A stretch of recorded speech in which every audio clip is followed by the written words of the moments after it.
আপনাদের সাথে কিছু হৃদয়ের কথা শেয়ার করতে আসলাম। যদি বলেন যে কেন হৃদয়ের কথা কেন ফেসবুকে নিয়ে আসতে হবে, তো মাঝে মাঝে যখন হৃদয়ের কথাগুলো হৃদয়ের মানুষের কাছে বলা যায় না, তখন কিন্তু কাউকে না কাউকে বলতে হয়। না হলে হৃদয়টা দম আটকে নিঃশেষ হয়ে যাবে। তাই কিছু কথা বলার জন্য আপনাদের কাছে আমার আশা। তো আসলে কিছু অনুভূতি নিয়ে আপনাদের সামনে এসেছি। আমার মতো আপনাদেরও কারো এরকম অনুভূতি হয় কিনা আমি জানি না। তবে আমার হয়।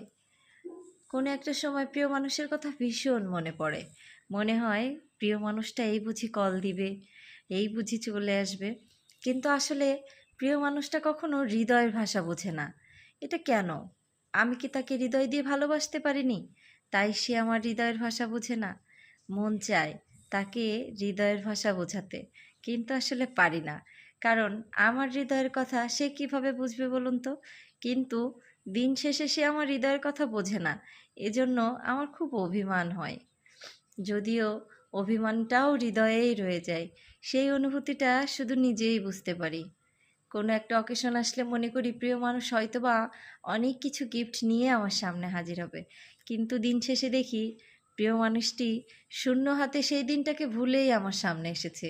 তখন সেই সময়টা অনেক বেদনাদায়ক। তারপরেও কিছু মনে করি না। ভাবি এই হয়তো দিনটা এই দিন চলে গেল, আবারও দিনটা ফিরে আসবে। যদিও আপনাদের আমার কথাগুলো শুনলে কিছুটা উপহাস মনে হবে, কিন্তু আসলে হৃদয়ের কথাগুলো তো এমনই হয়, প্রকাশ করলে অন্য কারো কাছে সেটা খুব একটা ভালো শোনায় না। দিন শেষে যখন ভাবি যে না, আজ বোধহয় প্রিয় মানুষটা আমার শখের কথা একাই জেনে যাবে, আমার মুখের ভাষা, আমার হৃদয়ের ভাষা সব কিছুই সে বুঝতে পারবে। কিন্তু আসলে সে হৃদয়ের মানুষটা কখনো বুঝতে পারে না। সেই হৃদয়ের মানুষটাকে বলতে হয় আমি এটা খাবো, আমার এটা লাগবে। তো অনেক দিন পরে কেন জানি না আজ হৃদয়ের এই কথাগুলো আপনাদের সামনে নিয়ে আসলাম।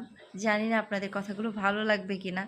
তবে আমার জীবন থেকে আমি উপলব্ধি করেছি যে আসলে হৃদয়ের মানুষরা সবসময় হৃদয়ের ভাষা বোঝে না। হৃদয়ের ভাষা বোঝাতে হলে মুখের ভাষা ব্যবহার করতে হয়।